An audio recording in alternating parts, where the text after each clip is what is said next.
One, two, three. Hello, everyone, and welcome to Forgotten True Crime by Oki Investigations, the true crime podcast where we tell the stories of crimes that happened long ago. If you're a true crime fan, make sure you subscribe to the podcast.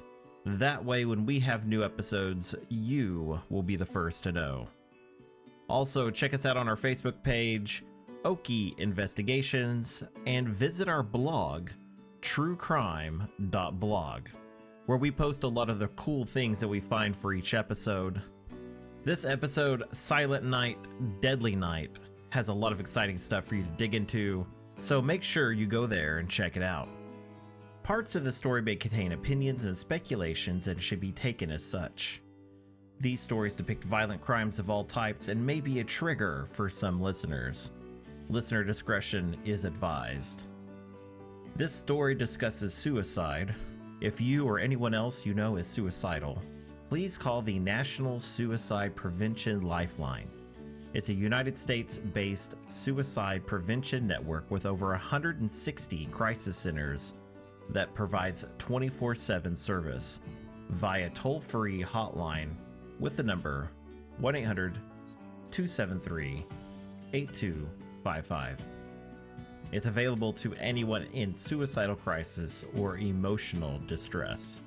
That number again is 1-800-273-8255. Hello everyone. From now until the new year, I will be debuting several new episodes that are Christmas themed. Many of these cases are ones you've probably never heard of, so make sure you subscribe to the show. Check out our blog over at truecrime.blog and our Facebook page, Oki Investigations, for bonus stories as well. We've got a few of those in the works. We have quite the lineup of stories that we're working on right now. This is a lot of fun to research, I've got to tell you, and I thank you all so much for listening. This story is not very well known to those outside of Kentucky, and when I started doing the research on it, I was like, wow, there's a lot here. There's a lot to unpack. So I'm taking you all back to December 24th, Christmas Eve, in the year 1919. We're in Louisville, Kentucky. Deputy Coroner Singer was having a quiet Christmas Eve at home when his phone rang. He answered, and it was local Dr. Christopher C. Schott. Dr. Schott said he needed Singer to come right away. He had just returned to his office in the late afternoon, and he found his secretary dead on the floor. Dr. Schott believed it was suicide. It wasn't unusual for a doctor to call the coroner, but this was a little odd. Something had happened to his secretary, suicide or not, and the police needed to be able to investigate this as well. So Deputy Coroner Singer made a phone call to the local station and alerted them to the situation on his way out. That way, they could have a detective there as well and make sure everything was on the up and up. It didn't take long for the coroner to arrive at Dr. Schott's office. He was there within minutes. He walked in and Dr. Schott showed him the body. He said that he only touched her to see if she was living or not. On the floor was a beautiful girl, lost to this world too soon. Her name was Elizabeth Ford Griffith. She was lying on her back on the floor. There was a small blood stain around her left breast. A gun was at her side. One thing that the coroner found particularly odd was that she was dressed only in a short slip and a hospital dress. She had on long stockings and shoes. While he was investigating the body, Dr. Schott again suggested that this was suicide, nothing more. So the coroner checked for signs that she had done this to herself. One missing thing was the telltale signs of powder burns that a gun and a bullet produce when it's fired and hit something at close range. There were no burns on the girl's clothing or the body, which suggested that Elizabeth did not do this to herself. He estimated that she was shot sometime between noon and 3 p.m. When detectives arrived, they examined Elizabeth's body, and then they asked to speak to Dr. Schott to get his statement. He said that he and a 13-year-old girl, Lorraine Gardner, who was a local girl he knew, had left the office to deliver some Christmas presents to some of his patients at noon. Elizabeth was in the office cleaning and handling the phone. The office needed cleaning pretty badly, and she would be busy for most of the afternoon. The doctor told the police that while they were out delivering presents, he called his office to see if there were any messages for him. Back then, when you made a phone call, you would talk to an operator first. Then they would connect the call to the correct line. When no one answered, Dr. Schott thought that the line was busy, but the operator told the doctor that it was not a busy signal, but no one answered the phone. It just kept ringing and ringing. Dr. Schott became annoyed with Elizabeth. He said that he thought that she was cleaning and just ignoring the phone. When he returned to the office with little Lorraine, he found that a patient was waiting outside his office doors. The door was still locked, and she had waited around to see if anyone would let her in. So Dr. Schott unlocked the door, and he ushered everyone through the door. He said he was still annoyed because the office looked as if it hadn't been cleaned at all. He said he called out for Elizabeth several times. When she didn't answer, he checked for her in all the rooms, and that's when he found her. The police asked Dr. Schott about the gun that was found, and he confirmed that it was his. He kept it at his office for protection. Elizabeth knew about the gun and never said anything about it one way or another. Police asked about Elizabeth, what was going on in her life, who she was seeing, and what he knew about her. The doctor told them that she was engaged to Captain George Jordan of the 7th Field Artillery, 1st Division. They were to be married on Christmas Day, but had recently changed the wedding date.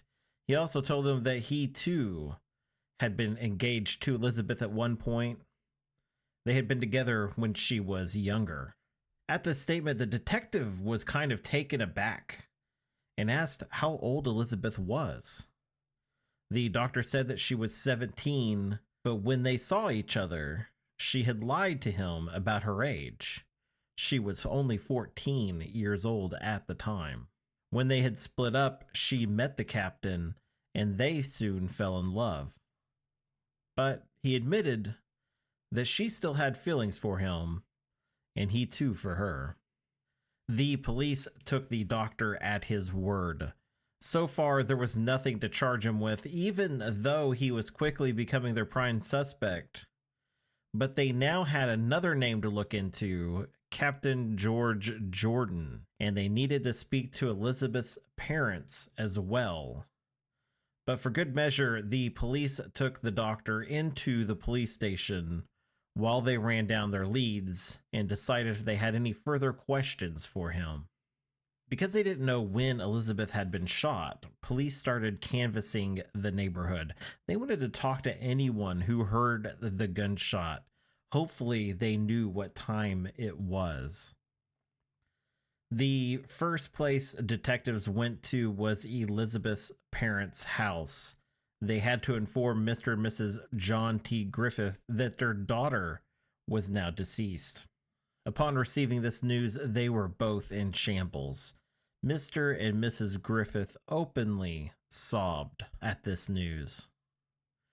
They spoke about Elizabeth's relationship with Captain George Jordan, how they planned to marry but had put it off for a few days. The detectives asked about her relationship with Dr. Schott, and they told the detectives that they believed that their relationship was over. Still, they were uneasy with her working at her former fiance's place of business. Dr. Schott was a bit of a playboy, and they didn't know what was going on behind closed doors. The detectives asked if there was any other men in Elizabeth's life, anyone who wanted to do her harm or wanted to stop her from getting married, and they told the detectives that there was no one. Detectives also spoke to Katie May Griffith, Elizabeth's little sister. She stated that she called the office to talk to her sister right around 2 p.m. When she called, Dr. Schott had answered the phone. She knew it was him by the sound of his voice. This was a direct contradiction to what the doctor had been telling everyone. So this was pretty big deal. The police then visited Captain George Jordan. They asked him to come into the station and they told him what had happened. Immediately after being told about Elizabeth's murder, he broke down and began to cry. They had to rule him out as a suspect, so they asked him where he was that afternoon. He gave them the names of his superiors who he was working with. They and his other squad mates all provided rock-steady alibis. There was no way that the captain had anything to do with the murder. They let him go and promised to catch whoever did this. On December 26, feeling as if they had enough to go forward, the chief of detectives was looking for Dr. Schott. He had been let go in the early hours of Christmas morning. They checked his house and office. Both were empty. They received word that the doctor might be at Attorney Moxley's office. He was recently hired by the doctor and would be handling all these legal matters for him. When they arrived at Dr. Moxley's office, the detectives and officers went straight in. There were 5 or 6 people in the room. Little Laureen Gardner, the 13-year-old girl, was sitting at Dr. Schott's side. The detective stepped forward and announced, "Doctor, you're under arrest." "Have you a warrant?" said Dr. Schott. "I don't need a warrant," the detective replied. Dr. Schott wisely complied with the orders and went with the detectives. They also took Laureen with them as well. They had not yet interviewed her and they needed her statement. Now, they were arresting the doctor for the murder of Elizabeth, but to charge him with the murder and go forward with the trial, they would need to convince a grand jury of his guilt. The detectives separated Laureen from the doctor to interview her. The local paper recorded the interview. The Owensboro Messenger, dated December 27, 1919, had this as front page news. This is what it said. Laureen Gardner talked freely while waiting in the office. She said she was very fond of Dr. Schott and was at his home for quite a good deal. She said that she and Dr. Schott started from his office at 10 o'clock Wednesday morning and delivered a number of Christmas gifts in the West End. About 1 o'clock they returned and were preparing some more gifts to be delivered. The little girl said, as we were wrapping up presents, Elizabeth said to Dr. Schott, "Will you answer one question seriously and tell me the truth?" Dr. Schott answered, "Well, it's owing to what it is." Elizabeth said, "For whom is that ivory manicure set?" Dr. Schott, in a teasing way, said, "You don't need to know, do you?" Laureen Gardner said that at that, Elizabeth started to cry.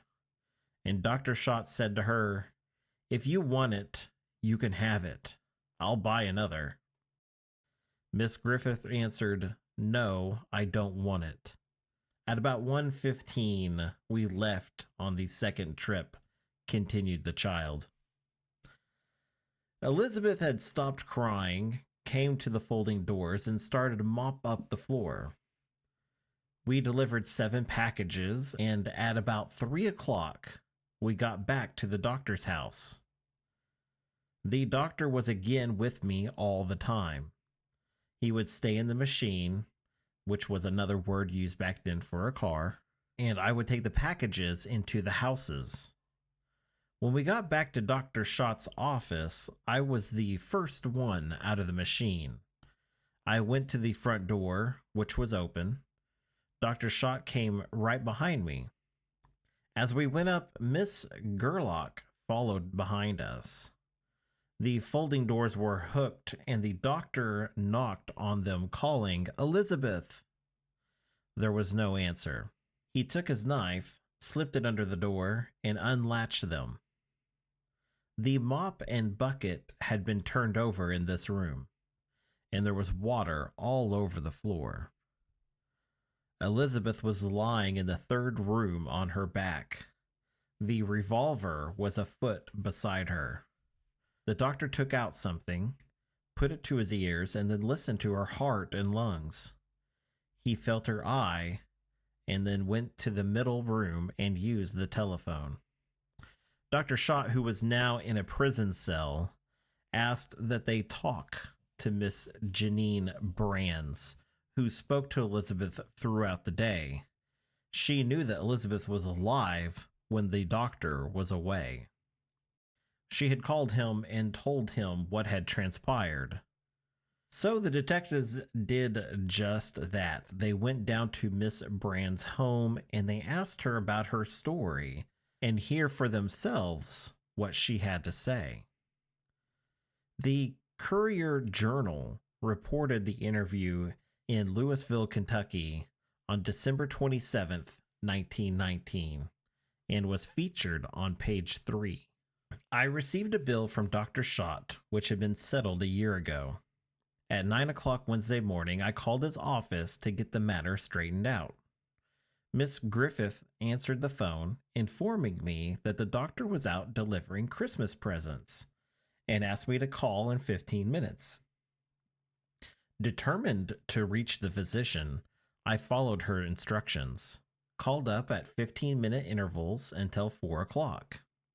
Perhaps it will seem strange, but as the day grew older, the girl's voice seemed to change.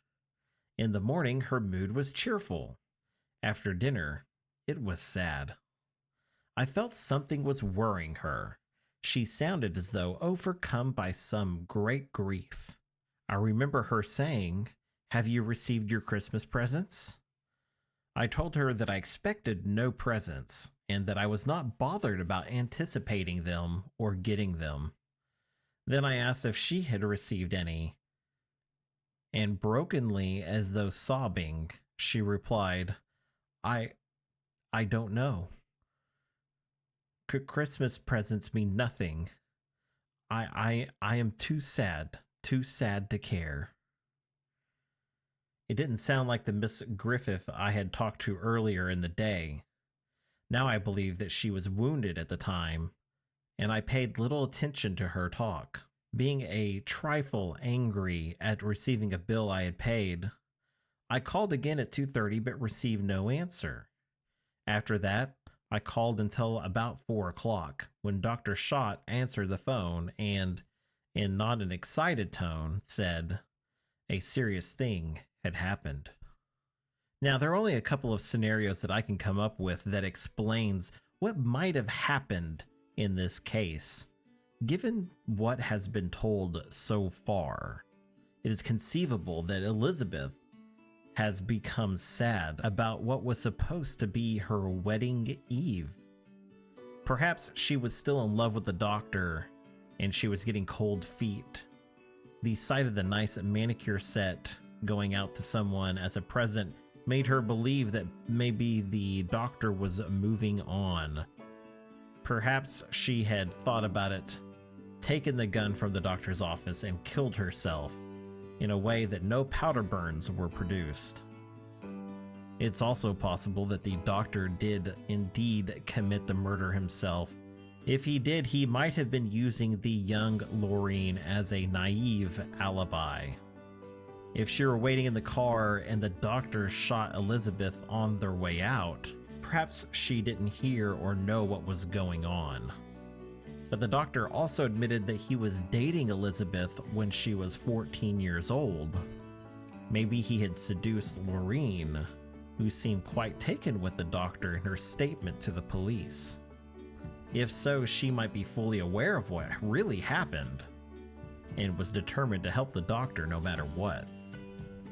What really speaks to this is the statement from Miss Brands.